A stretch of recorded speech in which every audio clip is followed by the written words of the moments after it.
ating lahat. Ngayon naman po, tayo po'y mag-aral ng salita ng ating Panginoon. Kamusta naman po ang bawat isa sa atin sa oras sa muli ko? Nagdaan ng Holy Week, di ba po? Yan po. At muli po tayo mag-puri po ulit sa ating Panginoon. Sige po, tayo po'y mag-aral po sa salita ng ating Panginoon. Sige po, pamagatan po natin pong ito, Kingdom Focus. Stewardship. Yan po ay nakasaad po sa 1 Peter chapter 4 verse 7 to 11 po. Yan po sabi dito, Kingdom Focus. Bakit sinabi ng Lord Kingdom Focus? Yung isip na ba natin nakafocus na ba sa Lord? O yung mga isip pa natin nakafocus pa sa mga bagay sa mundo na ito? Yung isipan ba natin papunta na po ba yan pagdating sa ating Panginoong Jesucristo? Or yung isipan pa natin sa mga bagay pa na nakikita natin sa mundo na ito. At ngayon po, sa buhay po natin ito, kailangan tayo na po ay kingdom focus. Amen po ba? Amen. Sabi mo sa katabi mo, kingdom focus ka na ba? Kingdom focus ka na ba? Mamaya, earthly focus pa tayo, lalo na sa pagdating ng ating Panginoon. Dapat kingdom focus na tayo sa harapan ng ating Panginoon. At yung ikalawang word is stewardship, sabi ng Lord. Yung stewardship, yan po yung pamamahala, pangangasiwa at pagiging katiwala. Nagiging katiwala na pumunta tayo sa harapan ng ating Panginoon. Sa tingin po natin, katiwala na ba ako ng Lord? O may mga bagay pa na hindi pa natin itinitiwala sa harapan ng ating Panginoon? Sabi nito, lahat tayo ay meron tayong oras, talento, kayamanan, at yung mismong buhay natin. Diba? Yan ay ipinagkatiwala sa atin ng ating Panginoon.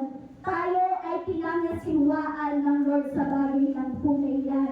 Kung gusto pamamahala ng lahat ng ibinigay niya bilang katiwala, ay hindi bilang may-ari. So, ibig sabihin, yung buhay pala natin, yung time natin, yung talento natin, yung kayamanan natin, at mismong itong buhay natin, hindi pala natin pagmamay-ari yan sa harapan ng ating Panginoong Jesucristo. So, kailangan maging kingdom focus ka para pagkatiwalaan tayo ng ating Panginoon. Kasi pag hindi lang kingdom focus, baka hindi tayo pagkatiwalaan ng Lord sa mga bagay na natatanggap natin sa buhay natin ito. Kasi lahat ng resources ay pag-aari ng Diyos. Amen po ba dyan? Amen!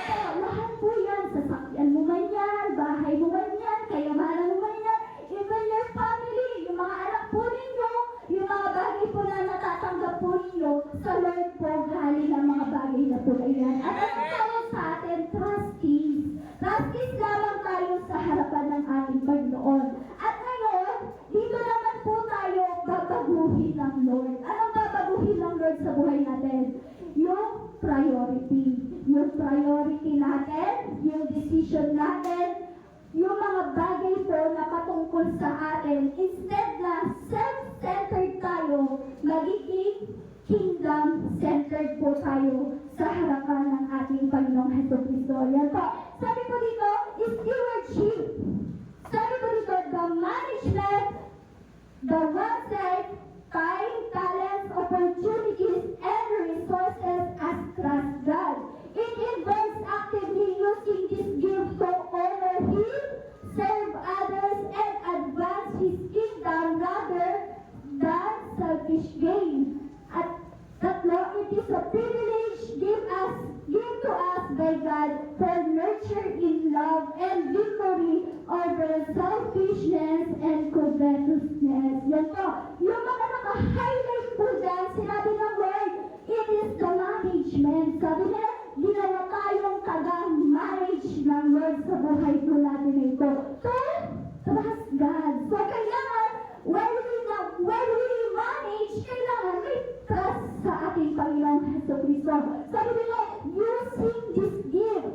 So, kapag tayo, binibigyan tayo ng gift ng Lord, we use. Kailangan, ginagamit natin. Hindi yung tinatago lang natin yung gift natin, di ba? Pag binigyan tayo ng regalo ng isang tao, di ba, ginagamit natin. Hindi naman natin tinatago lang sa cabinet. Hindi lang natin ginagawa yung ganong bagay. So, kapag tayo binigyan ng Lord ng gift, use it for the glory of God. Yun po. At sabi nito, it is a privilege. Privilege lang man po lahat ng bagay na meron tayo. Hindi natin deserve yan. Hindi natin deserve lahat ng meron po tayo sa buhay natin ito. Para daw po to victory over selfishness and covetousness. So, kung bakit ba tayo binigyan ng word para hindi tayo maging selfish? Para hindi tayo maging covetousness. Pag sinabing covetousness, yung pagiging kasakiman. Yun po, yung sinasabi ng ating Panginoon. So, hindi tayo magiging makasarili sa harapan ng ating Panginoon. At ito po yung sinabi ng Lord.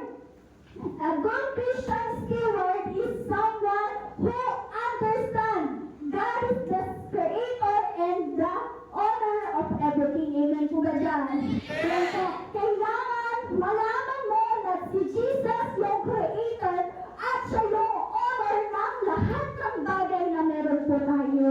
Yan kaya tayo nagmalaki sa Lord dahil ito sa pinagpaguran ko, dahil ito sa pagtatrabaho ko, dahil ito sa pagpupuyat ko. Kaya marami akong mga titles sa buhay ko nito. No, it is created by God. It is honored by God. It is sabihin ang Diyos ang may-ari ng lahat ng buhay nito. Sabi ba, ang tunay na alagad ay nakikita ang kanyang sarili bilang tagapangalaga ng mga bagay na pansamantala para sa walang hangganang layunin ng Diyos. Ibig sabihin, kaya nga binigyan ang bagay na iyan, pansamantala lamang po yan.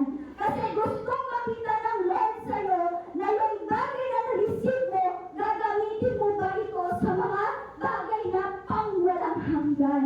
Ano po ba ibig sabihin po yan? Binigyan ka ng pera ng Lord.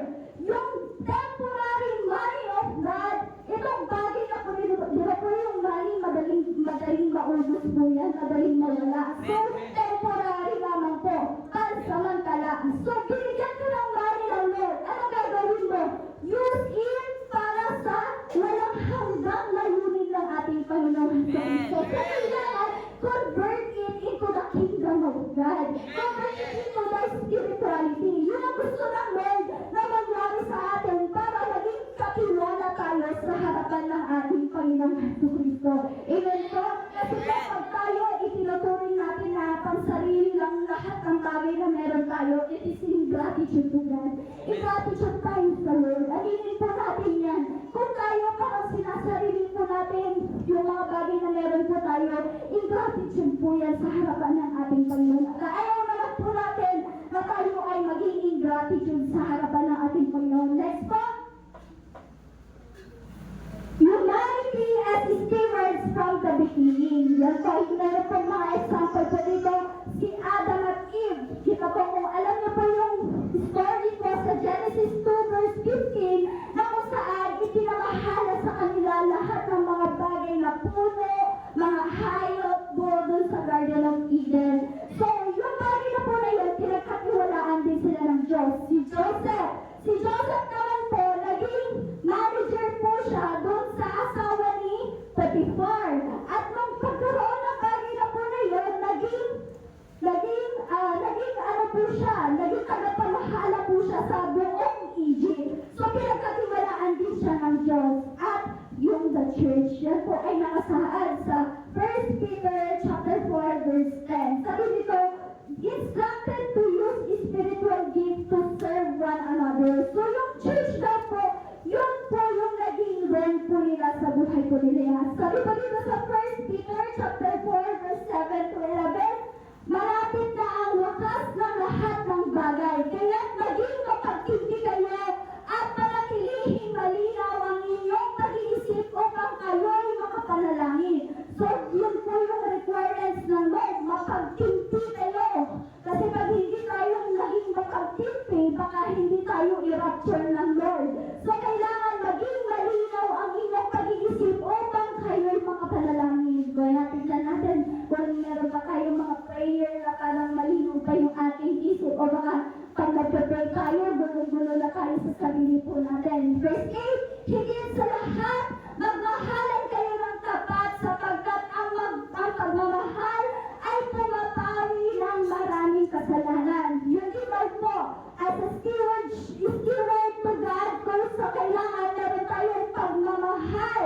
na pumapawi ng maraming kasalanan. Verse 9, basahin ninyo para sa isa't isa ang iyong mga tahanan at gawin ninyo ito nang hindi mabigat sa loob. Verse 10, bilang mabubuting katiwala ng iba't ibang kaloob ng Diyos, gamitin ninyo ang kapakinabangan ng lahat ang kakayahang tinanggap ng bawat isa sa inyo. Ano sabi ng Lord? Gamitin sa kapakinabangan ang kakayahang tinanggap ng bawat isa sa inyo. Ang nangangaral ay dapat salita ng Diyos ang ipangaral. Ang naglilingkod ay dapat maglingkod gamit ang lakas ng loob sa iyo at sa iyo ng Diyos upang sa lahat ng bagay siya'y papurihan sa pamamagitan ni Jesucristo sa kanyang kapangyarihan at karangalan. Amen. Yan po yung sinabi ng ating Panginoon. Sabi ng Lord, kapag ikaw daw ay good steward sa harapan ng ating Panginoon, ginagamit mo yung buhay mo para sa karangalan ng ating Panginoon. Lalo na po sa panahon natin ngayon, kailangan na natin maging good steward sa harapan ng ating Panginoon. Kasi kapag hindi tayo naging good steward sa Lord, baka hindi tayo iligtas ng ating Panginoon Jesucristo. So sabihin natin na hindi lamang po ito dahil merong nag-preach sa lugar na po ito. Ito po ay nakasaad po sa salita ng ating Panginoon Jesucristo. Kaya kailangan paniwalaan natin ang bagay na po ito. Next po! What does stewardship mean in our Christian life? Una-una po, first one, required of stewards. So, kailangan kapag daw naging katiwala ka ng Diyos, kailangan a good steward is faithful. So, kailangan maging faithful ka sa harapan ng ating Panginoon. O baka hindi tayo nagiging faithful sa harapan ng ating Panginoon. Pero dapat faithful tayo sa Lord. Hindi na tayo yung parang palinalina pa na hindi natin alam kung ano yung gagawin natin sa buhay natin na ito. Dapat faithful tayo sa ating Panginoon. Kalawa, a good steward is trustworthy. Mapagtitiwalaan ka ba sa harapan ng ating Panginoon? Nagiging katiwala ka ba sa harapan ng ating Panginoon? At ikatlo, a good steward is loyal. So sabi ng ating Panginoon, wherever it is required of a steward that they be found faithful. So sabi ng Lord, dapat madatnan tayo na naging katiwala ng Diyos na faithful tayo sa harapan ng ating Panginoon. Sabi ng Lord, required. Sabi ng ating Panginoon, so pag sinabing required, kailangan hinihingi ng Diyos, inaasahan ng Diyos bilang pangpamantayan niya, hindi yung optional. Hindi yung sinasabi na faithful ka lang ng isang linggo, pero pagdating ng isang linggo, hindi ka na faithful sa harapan ng ating Panginoon. So kailangan, sabi ng Lord, required daw po sa atin bilang Kristiyano na tayo ay maging faithful sa harapan ng ating Panginoon Jesucristo. Sabi nito, stewards. Pag sinabing stewards, katiwala ng sambahayan o ng yaman ng Diyos, hindi sariling may-ari. So kailangan yung pagiging steward mo, hindi yung inaangkin mo yung mga bagay na meron ka. So kailangan tayo ay ginagamit natin ito sa harapan ng ating Panginoon. Yan po yung sinabi po sa 1 Corinthians chapter 4 verse 2, ang katiwala ay kailangan maging tapat sa kanyang Panginoon. Maging tapat po tayo sa harapan ng ating Panginoon. Kahapon nga po, meron po kaming inatenan na wedding po doon nung kahapon po.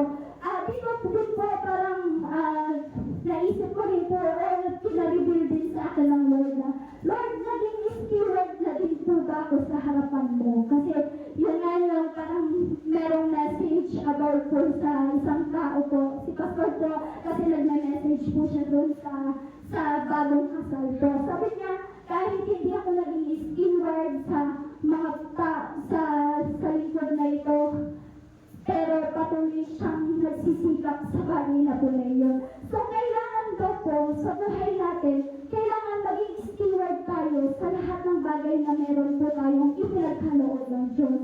So, ano po ibig sabihin ng Lord sa bagay na po na yan? Ang katiwala ay kailangan maging tapat sa kanyang Panginoon. Sino ba yung Panginoon natin? Kundi si Jesus Christ, iba po ang Diyos po. So, kailangan maging tapat po tayo sa bagay na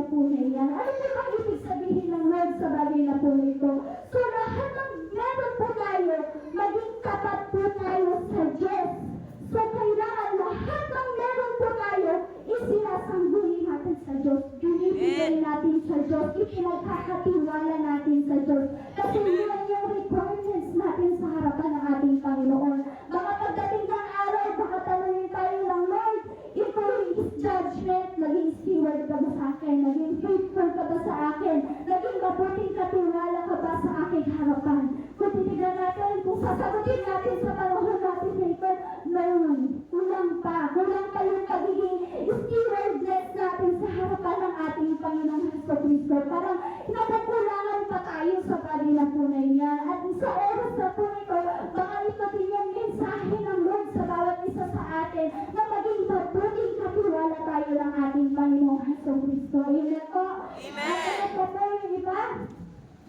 Sabi dito, a good steward is trustworthy. Ito po ay sinabi sa Lucas chapter 16 verse 10 to 12.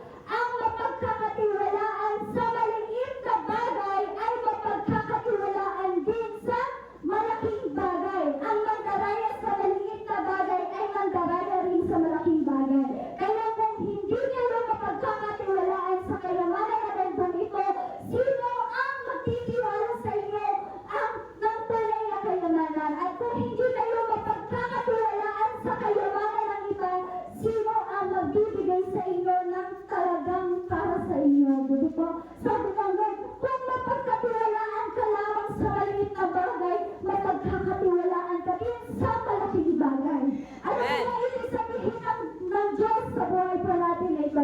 Kung ikaw napagtiwalaan ka ng Lord sa isang church na kahit ikaw ay prayer request lang, sabihin natin kung sabihin natin na ikaw ay dancing lang, pero sa harapan ng Lord, napakalaking bagay na po yan kasi privilege po na makapag-serve tayo sa ating Panginoon. Kung ano, pinagkatiwalaan tayo sa talento na po ngayon. So kayo, Lord, ay mapagkakatiwalaan din sa malaking bagay.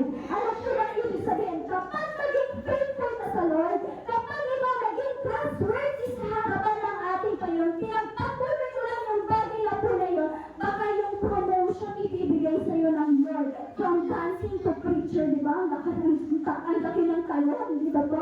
So, gano'n din po sa harapan ng ating Panginoong Jesucristo.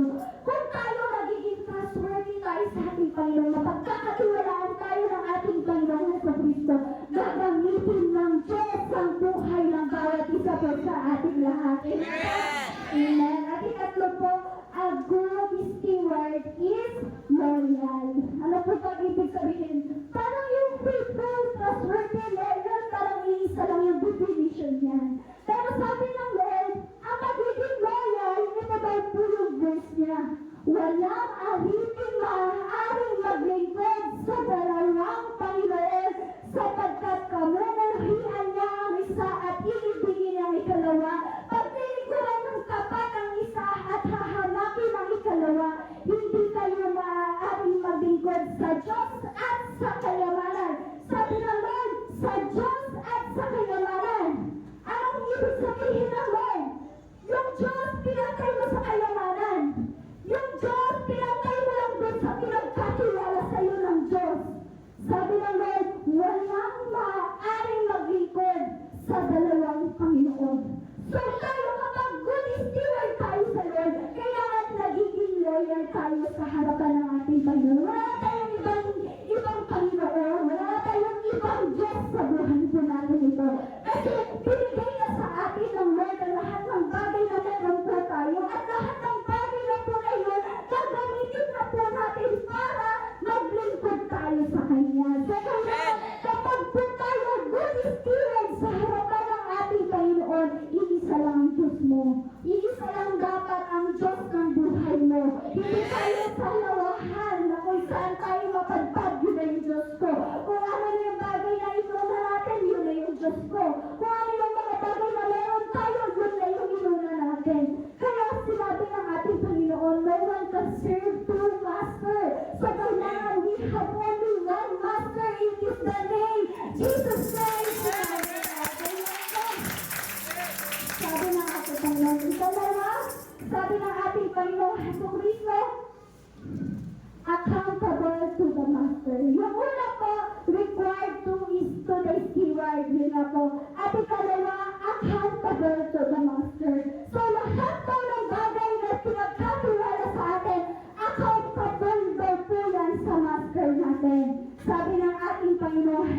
Kristo. Sabi po ng ating Panginoon. At sabi dito, meron po isang parable sa Bible. Yun po yung sinabi sa Matthew 25 verse 14 to 30. Kung alam niyo na po yun, parable of the talents po, yung pinagkatiwalaan sa 5,000, 2,000 at 1,000 po. Ano po nangyari sa kanila po na yun? Yung 5,000, pinagtubo niya po. Yung 2,000, napagtubo niya rin. Pero yung 1,000, ibinaon niya lang sa lupa at hindi pinagtubo po sa bagay na po niyan. Ano po ba ang ibig sabihin ng Lord sa bagay na po niyan? Sabi nito, talents. Different talents. Sabi ng ating Panginoon, yung talent daw, binibigay yan sa bawat isa sa ating lahat. All area po yan. Hindi man natin alam, hindi man tayo magkakapareho ng mga talent sa buhay natin. Merong may talent na pagkanta, pagtugtog, o merong mga talent na itong tao na ito, mayaman. Di ba po? Maraming mga ganong bagay na talent na binigay po sa atin ng ating Panginoon. So, yung talent na tayo po na yun, ito ba yung simbolo para tayo ay pagkatiwalaan ng Diyos mula sa material hanggang sa spiritual na biyaya. Yun po yung sinabi ng ating Panginoon. So, kailangan yung talent mo from material na talent mo, kailangan ipakonvert mo into spiritual. So, yun gusto lang makita ng ating Panginoon. So, yung the parable of the talent, sa tingin po ninyo, yung 5,000, ano yung ginawa niya? Kinonvert niya into the spirit, kaya nagbunga. Siguro yung ikatlo na 1,000, baka natulog lang, kinamad, walang ginawa. Kaya yung time na yun, hindi nagbunga. Hindi nagbunga yung bagay na puro yun. So, anong ibig sabihin ng Lord sa bawat isa po sa ating lahat? Yung kung meron po tayo mga bagay na meron tayo sa buhay natin na ito, dapat convert it into the spiritual. Ang ibig sabihin ng Lord, yung dati na wala tayong Diyos sa buhay natin na ito, yung mga bagay na meron tayo, pansarili lang yung ginagamit natin. Pansarili lang yung mga bagay na ginagamit natin sa bagay na po na yun. Pero nung nagkaroon tayo ng Diyos, ginoble natin yung talent natin na yun. Yung dati kang mayaman, ngayon meron ka ng Diyos, mas grabe ka bang lumalang sa harapan ng Panginoon. Yung dati talented ka, ngayon ginawa ng nakita na yung Diyos, pumunta ka sa ating Panginoon, ngayon yung talent na po na yun, mas pinasaganan na po ng ating Panginoon. At ano po yung sabi ng Lord? Well done, my good and faithful servant. So lahat po ng talent na kinonvert mo into the spirituality, ito yung magkakarinisig mo. Well done, my good and faithful servant. Sabi nila, ang well done and faithful servant ay batayan ng papuri ng Diyos, ay tapat na paggamit sa mga taong na pinagkatiwalaan niya. So sabi ng ating Panginoon, ito tayo ay papuri sa harapan ng ating Panginoon sa Kristo. So sa bagay na po yun, kailangan maging tapat tayo sa ating Panginoon para ma-receive natin magpapuri na po na iyan. At alam naman po yung ikatlo, cast the worthless servant. Yan po yung mahirap. Yung tayo ay naging mapabala o yung tayo na parang nawalan ng gana sa buhay natin ito.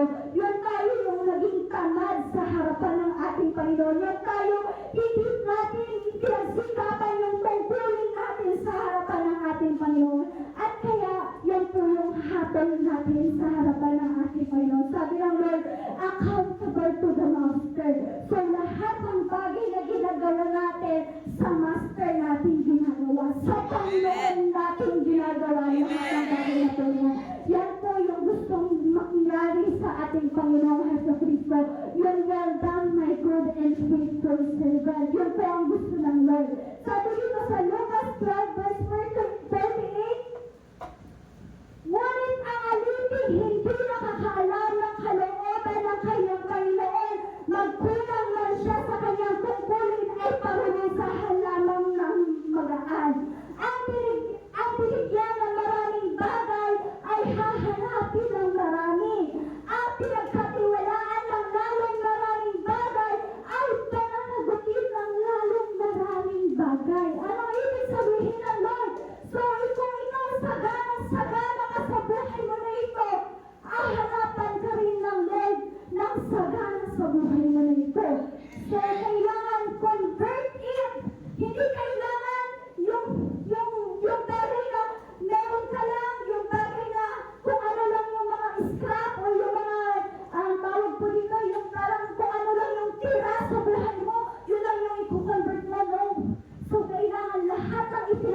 magtitiwala sa iyo ng Lord.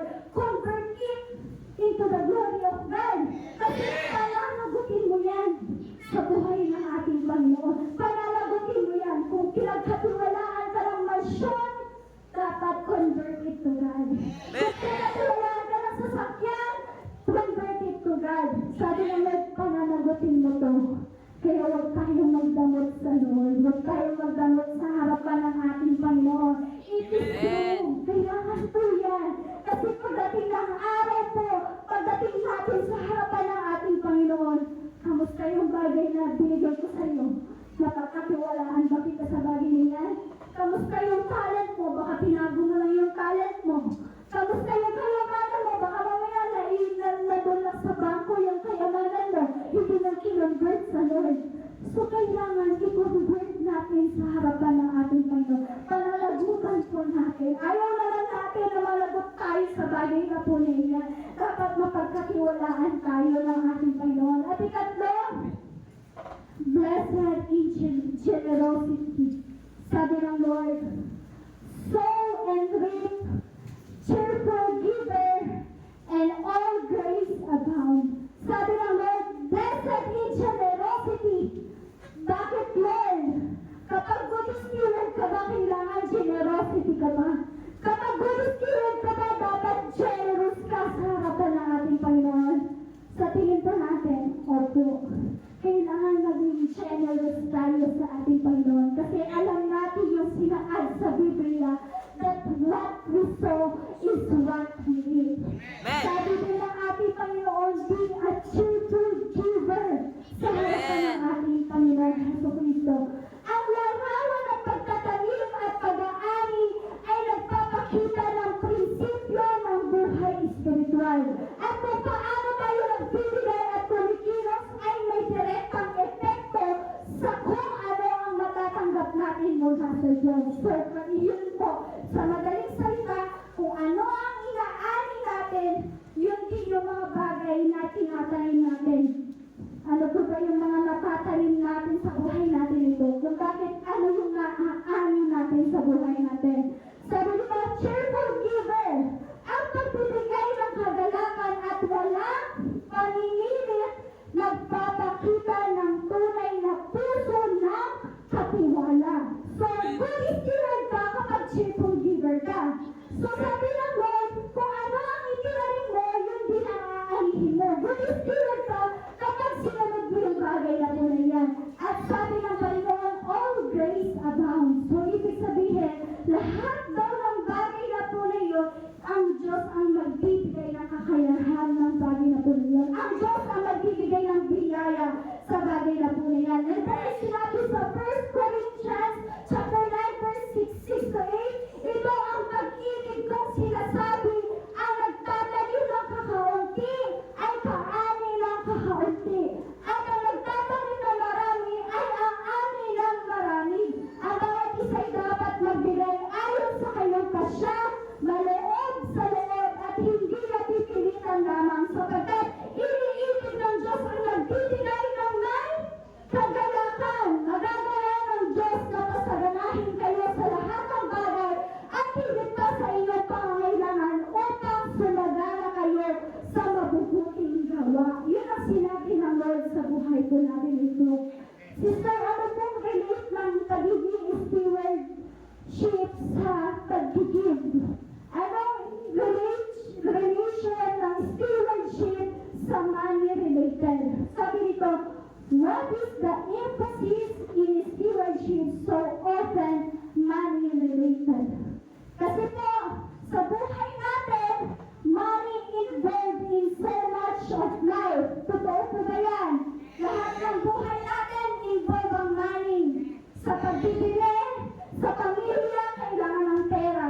Sa pagtatrabaho, kailangan ng pera. Sa pag-aaral, kailangan ng pera. Lahat involved na po yung money. So, of course, it will be a big part of the stewardship. So, tayo, pinagkatiwalaan tayo ng Diyos sa pamamagitan ng money. Yan po, sinabi ng ating Panginoon. Sabi dito, we are no longer settled debt with passions of wealth. Sa panahon dati, sa Biblia,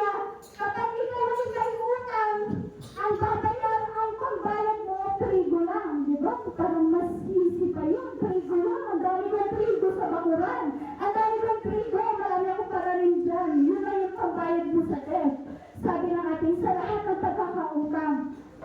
We no longer make bargains in terms of livestock and barter for goods. Hindi na rin tayo naggaganyan yung palitan ng item, di ba po?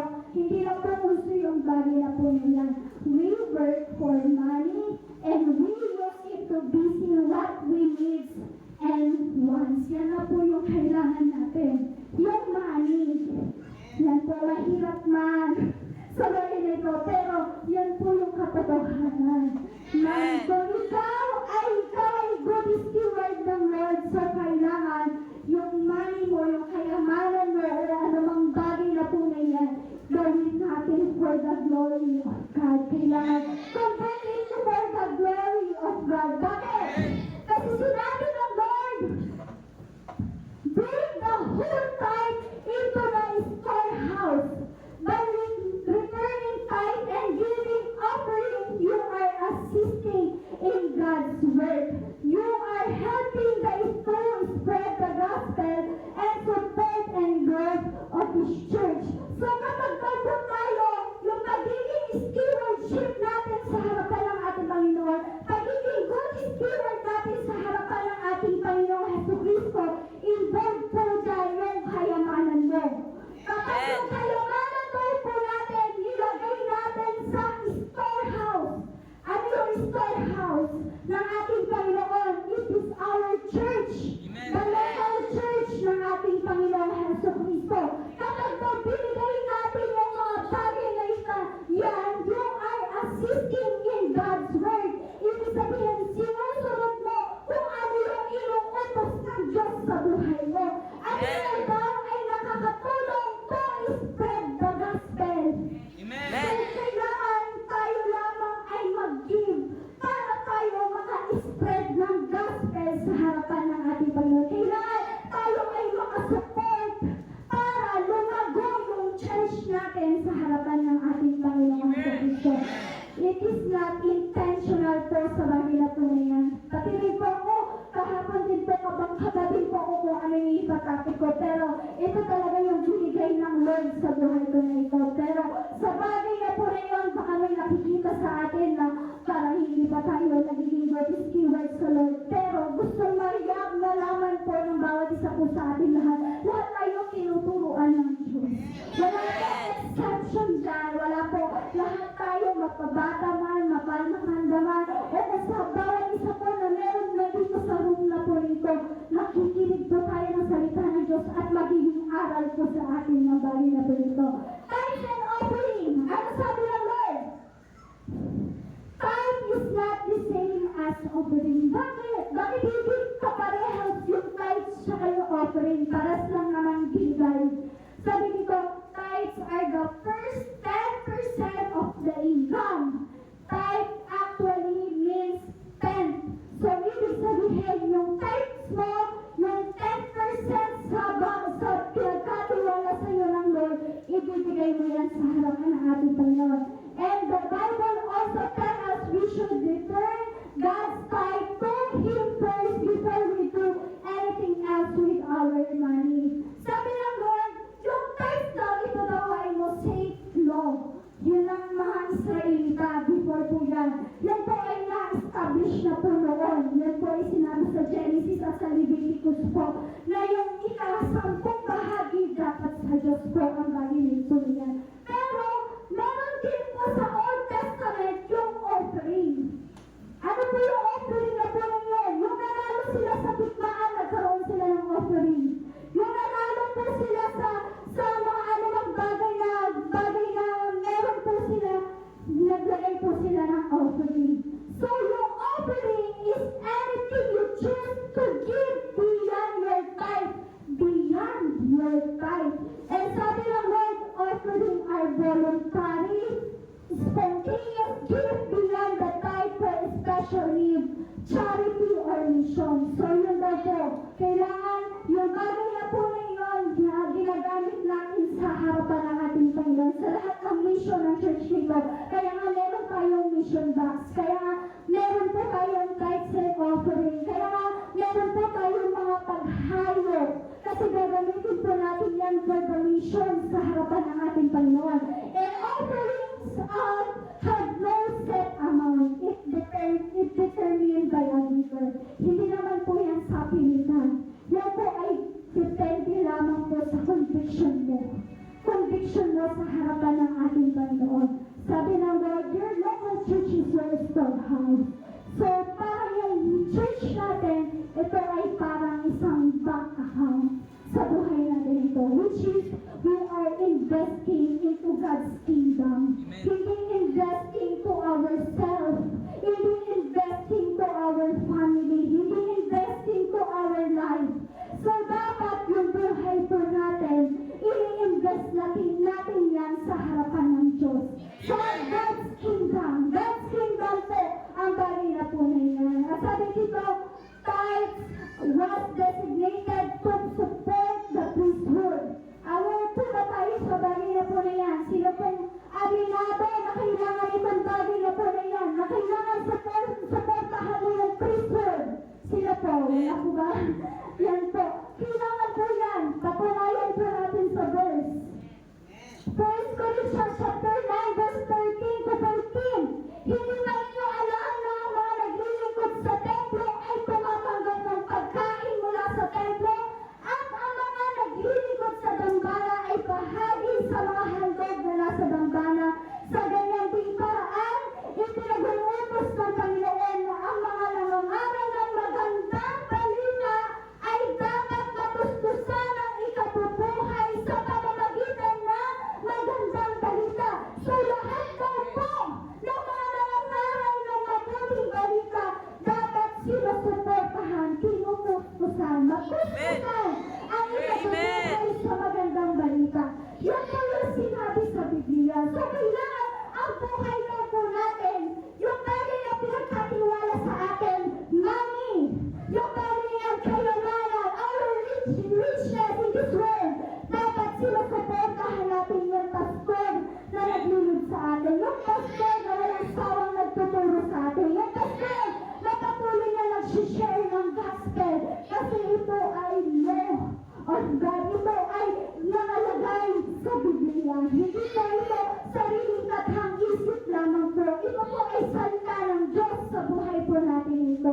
Yan po, kailangan din po nila. Lalo na we have a full-time pastor. And wala po silang mga bagay na malalagyan o kaya walang sumusuporta po sa kanila. Pero dapat tayo as a member of the church, as a family of this church, as a worker of this church, kailangan suportahan din natin yung taong naghahalaga sa atin. So kailangan po yan. At ikalawa po, tithing supports ministry. So kailangan daw po i-support din natin yung mga ministry. Ano po yung ministry na yan? Dalhin niyo na buong-buo ang inyong ikasampung bahagi sa tahanan ng Diyos upang matugunan ang pangailangan ng aking tahanan. Subukin ninyo ako sa bagay na ito kung hindi ko buksan ang mga bintana ng langit at ibuhos sa inyo ang masaganang pagpapala. Sabi ng Lord, matugunan ang pangangailangan ng aking tahanan. Ano po ba yung pangangailangan ng ating templo? Meron po tayo mga rentals, meron po tayo mga feelings, kuryente. Lahat po yan nakapasakop po sa tahanan ng Diyos. Lahat ng mga pangangailangan ng mga bagay na po nito dapat matugunan kapag tayo ay nagtatite sa harapan ng ating Panginoon. Hindi agad-skiwal. Hindi tayo parang nagiging critic sa church na about money matter na naman, about money na naman. It's not evil. Kapag hindi po evil ang money, nagiging evil lamang po ito kung tayo yung pinapasunod ng money. Pero kapag tayo, yung money na po na yun, ginagalit natin sa Diyos, evil pa po ba yung bagay na po na yan? Di ba po hindi po? Sa Diyos na yun, hindi naman sa tindahan nyo, di ba po?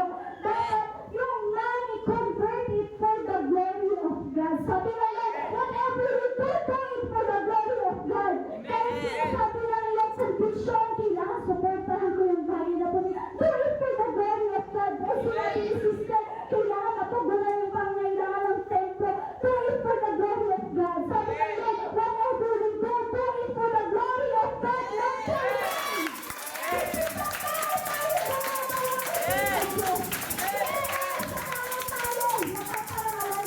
sa Diyos. Sabi ng ating Panginoong Jesucristo, and tithing is a form of worship. Sabi nito sa Kawikaan 3:9, parangalan mo si Yahweh sa pamamagitan ng iyong kayamanan at mula sa iyo ang pinakamainam na ani, siya ang iyong handagan. Kung titignan natin, kapag tayo daw napaparangalan natin ang Diyos sa pamamagitan ng kayamanan, anong saklubin sa atin ng Lord? Ibang magpipala rin. Nagpipala rin ang pinipigay sa atin ng ating Panginoon. Huwag kang makaya. Kung yung buhay natin, ginagamit natin sa Diyos, ano kayo yung nagpipala ng buhay natin? Buhay na walang hanggan.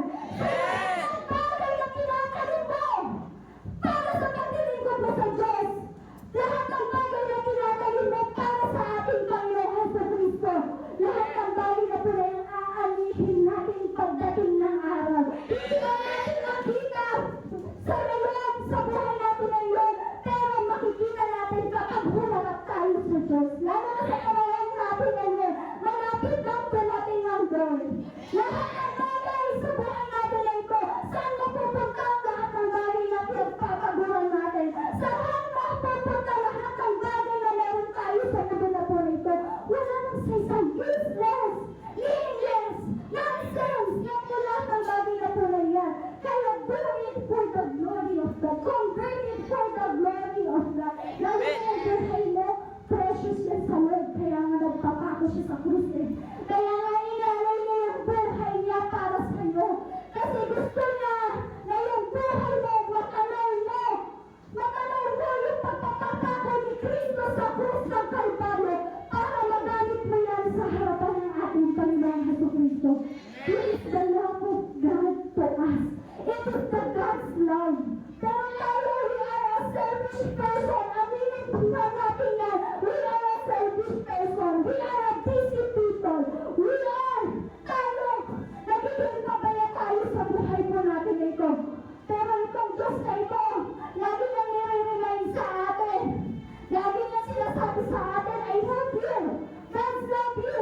Jesus loves you. Pero tayo, yung supli ng buhay natin, kakakilanggot, kakaunti lang sa harapan ng ating Panginoon. Pero kapag sabi ng Lord, parangalan mo si Yahweh sa pamamagitan ng iyong kayamanan, isusupli na kagad eh. Pero tayo minsan, kapag nagbigay tayo sa Lord, kailangan na isupli kagad. Yun naman yung pangako ng Lord, pero tayo, we expect more. We expect precious. We expect na marami pa tayo mga bagay na makukuha sa Diyos. Pero, sa harapan ng ating Panginoong Jesucristo, naging good steward ka ba sa harapan ng ating Panginoon? Sabi dito, tithing as a part of stewardship builds character. Builds character.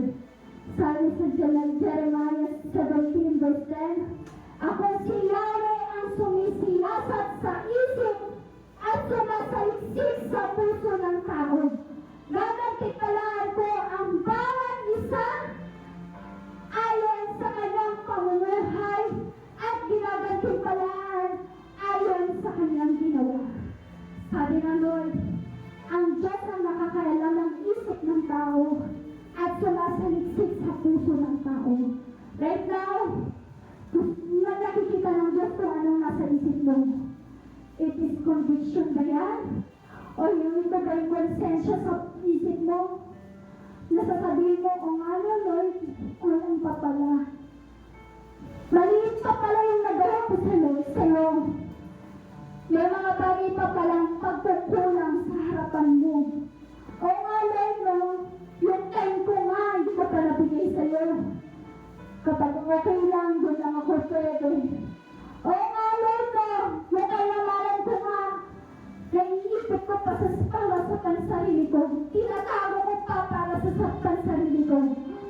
Pero hindi ko man lang mailantad para sa iyo. Oo nga Lord, no, meron ako mga bagay na ganito, pero hindi ko ginagamit para sa iyo. Inaangkit ko pa para sa akin. Oo nga Lord, no, ang dami ko nang inaatay, ang dami ko nang pag-church sa iyo. Pero sa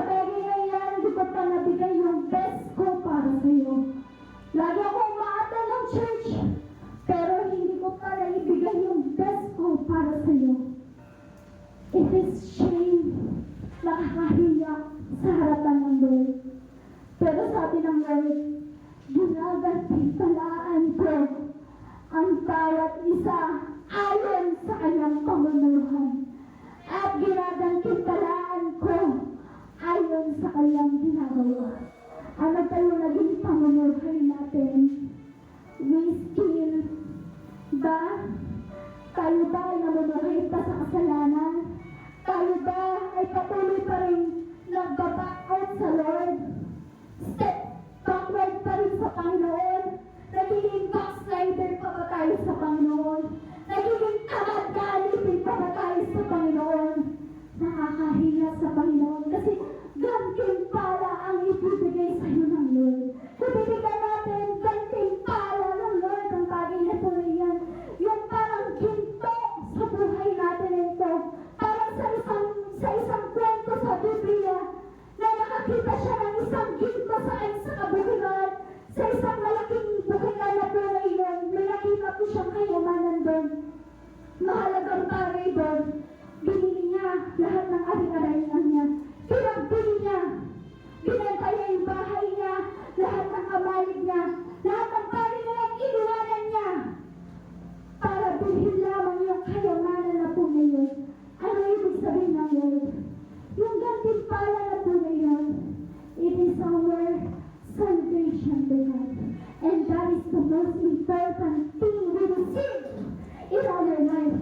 Hindi yung bagay na meron ka sa buhay mo na ito. Hindi yung promotion mo. Hindi yung mga bagay na kayamanan mo. Hindi yun yung pinakamasayang gantimpala natin. Hindi yung mga bagay na tunay yun. Yung gantimpala na pagdating ng araw kasama mo ang Diyos. Na pagdating ng araw sa sabihin ng Lord sa'yo, well done, my good and faithful servant. Yun ang gustong ipahiwatig sa'yo ng ating Panginoon at gagantimpalaan ka niya ayon sa kanyang ginawa. So, ano yung ginagawa mo sa oras na tuloy ito? Ikaw ba ay patuloy ka rin parang kinokonsensya ng Lord, kinokonsensya ng Lord na bakit hindi mo na ipagamit yung buhay mo? Bakit hindi ka na lang humayo? Bakit hindi mo na lang gamitin yung buhay mo para sa karangalan ng ating Panginoon? It is not about money. It is about your life. It is not about the things you have. It is about your life. It is about our life. Lahat tayo. May panawagan ng Diyos kung bakit ka narito.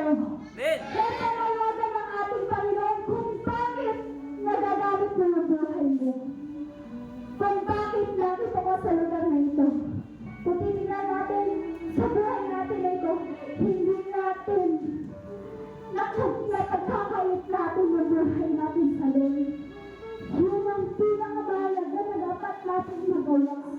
Yung ialay mo ang buhay sa ating Panginoon. Sabi ng Lord, what to do? Ano na dapat yung gawin natin? Manage ka wisely. Yung time mo ba sa ating Panginoon, nabibigay mo na ba yun sa kanya? Kung kailan ka lang pwede, doon ka lang. Develop your talents. Your talents mo maging nag-glorify ang Lord. O yung talent mo, pinatago mo na lang. Give generously. When it comes to giving, nabibigay mo na ba yung karapat-dapat sa harapan ng ating Panginoon? Serve with resources. Kailangan pag naglilingkod ka, kasama lahat ng area ng buhay mo. No reservation. Wala tayong reservation. Bring all our comfort zone in our life. Drop everything. So, sa po na ito, kapatid. Gusto malaman mo na ang Diyos na ito, patuloy siya nangungusap sa atin. Isang aral din po ito sa akin. Lord, I love you this year, Tita. Lord, naging katiwala mo ba ako? Actually, ang hirap po. Na naging kalalayan ko rin. Wala yung backsliding. Ang hirap makabalik. Ang hirap na parang makapunta agad sa Lord. Pero, ang Diyos na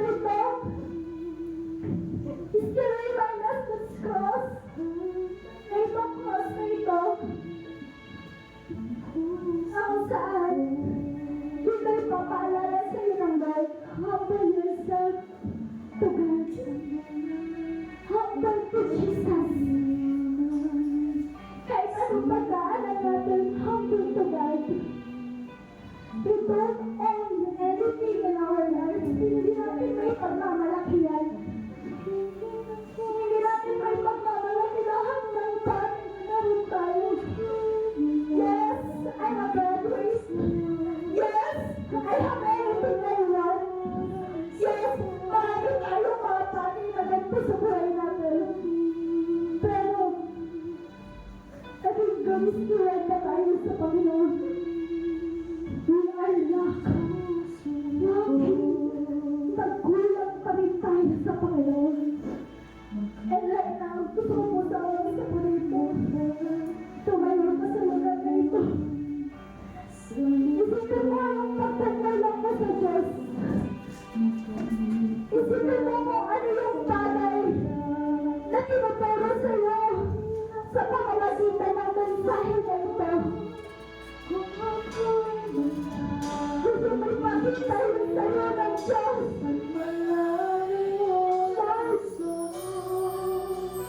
Ayaw mo mag-isita. Pagdating ka pinarap ako sa harapan mo.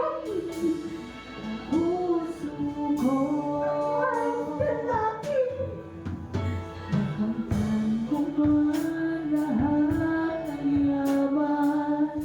Sa mundo Dahil natin po sa mga pangarap at piling ang puso ko. Kung ako'y manalo at manalayo ng gusto, ay di ko pa rin malikha pa rin ang puso ko. Nakamtan ko man lahat ng yaman sa mundo.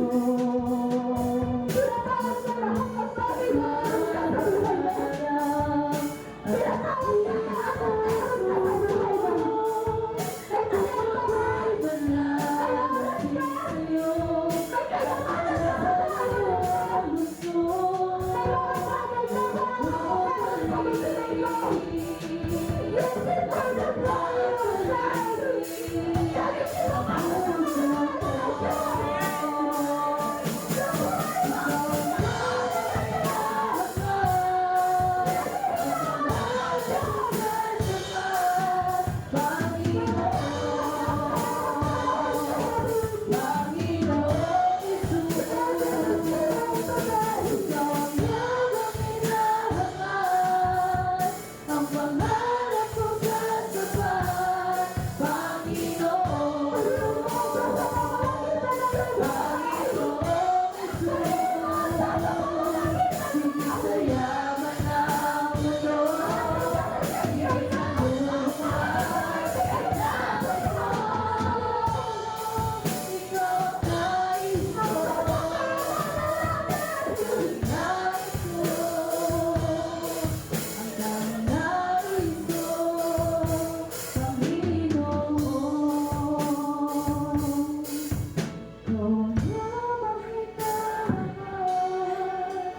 Ang pangarap mo sasapat, Panginoon.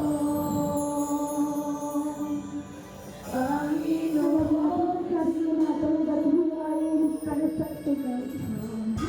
Marami tayong pagkukulang sa Diyos. Marami tayong bagay ng pagkakamali sa Diyos. Pero, sabi ng verse, hindi tayo mananatili sa bagay ninyo. Kung may pagkukulang ka sa Diyos, bakit hindi ka nagbago? Kung may pagkukulang ka sa Diyos, bakit hindi nagdagdagan? Kung may mga tagay ka, sa pagkakamali sa Diyos, bakit hindi mo nalang isama? Hindi tayo mananatili sa mundo na ito. Yung buhay natin ay sa kawalang hanggang buhay. Kaya sa oras na ito, kapatid, gusto kang kausapin ng Diyos. Gusto kang tawagin ang ng Diyos. Lahat tayo may pangalagan. Amen. Lahat tayo tinatawag ng Diyos. Amen. Ikaw kapatid, sabi sa kapatid.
sa amin, Panginoon. Lord, hayaan mo, Panginoon, na sa gabi nito, Panginoon, Lord, iiwan namin ang presensya mo sa bawat puso at isipan namin, Lord. Upang Lord, hindi namin makalimutan lahat ng mga mensahe mo sa buhay namin, Panginoon. Lord, itinataas ka namin, Panginoon, sa templo na ito, Panginoon. Bless this church, Panginoon. Bless everyone in us, Panginoon. At Lord, hayaan mo itiglahan ka namin, Panginoon. Lord, ang pagpapala ang mga lingkod na ginagamit mo sa bawat buhay namin, Panginoon. Lord, Lord, hanggang pagpapala ang inabawin mo para sa mga tao na dalagan ng buhay para sa lahat ng Panginoon. At Lord, hayaan mo i-extend namin, Panginoon, sa mga lingkod mo, Panginoon, naroon na saan mo sila naroon. Ang pag-iingat mo siyang gagawin, Panginoon. At ikaw ang Diyos, Panginoon. Lord, ang maunguna sa kanilang mga buhay, Panginoon. Lord, ikaw na rin po, Panginoon, ang humawak lagi sa bawat ipinapatayo namin church, Panginoon. Lord, balutan mo ito ng iyong banal na dugo, Panginoon. Dalangin namin, Panginoon, hindi pa mapakiraman ang kaaway, Panginoon. At Lord, ito, Panginoon, hinawak sila rin, Panginoon. Ano ang pagdadala ng kaaway, church, Panginoon. Sa pangalan ng Panginoon, Panginoon, sa pangalan ng Jesus, sa pangalan ng Panginoon, hinawak ito namin sa iyo, Panginoon, ng Panginoon. At Lord, hayaan mo po lamang lahat ng pangangailangan rito, Panginoon. Ikaw ang Diyos na magdadami ng pagpapala na riyan, Panginoon. Salamat sa iyo, Panginoon. At hayaan mo rin, Panginoon, at sa mga bagay na ipinagkatiwala mo rin sa amin, Panginoon. Lord, maibigay din namin yan para sa iyo po lamang, Panginoon. Salamat, Panginoon. Ikaw na po ang siyang Diyos, Panginoon, na manguna po sa aming buhay, Panginoon. At Lord, sa aming paghihiwalay, Panginoon, ingatan mo ang bawat isa sa aming kanilang pag-uwi, Panginoon. At ikaw ang Diyos, Panginoon, nakasakasama ng bawat isa. Pagpalain mo, Panginoon, ang mga tao, Panginoon, na patuloy at willing na maglilingkod sa iyong harapan, Panginoon sa Kristo. Pagpalain mo, Panginoon, sila ayon sa kanilang pananampalataya sa iyo, Panginoon, Panginoon. Lord, salamat, Panginoon, sa gabi nito. Ikaw na po ang Diyos na aming itinataas, pinaturi sa iyo, Panginoon. To God be the highest glory. Sa iyo ang papuri, Panginoon, in Jesus' name.